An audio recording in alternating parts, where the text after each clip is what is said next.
સુરતમાં રામનવમીના પર્વને લઈને પોલીસ કમિશનર અનુપમસિંહ ગહેલોતે તકેદારીના રૂપે ફ્લેગ માર્ચનું આયોજન કર્યું હતું। ડીસીપી એસીપી કક્ષાના અધિકારીઓ જોડાયા હતા।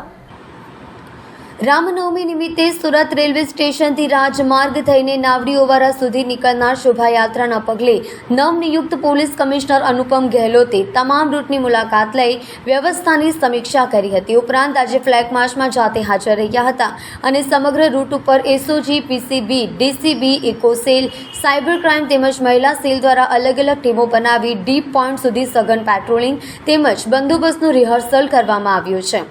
પોલીસ દ્વારા ફ્લેગ માર્ચ યોજવામાં આવી હતી અને પોલીસ વિભાગની અલગ અલગ એજન્સીઓ તેમજ બીએસએફની બટાલિયન દ્વારા પાદરામાં ફ્લેગ માર્ચ યોજવામાં આવી હતી।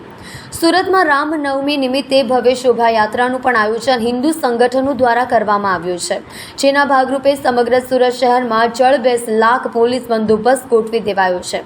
સાથે મંગળવારે પોલીસ કમિશનર દ્વારા ફ્લેગ માર્ચનું આયોજન કરવામાં આવ્યું હતું।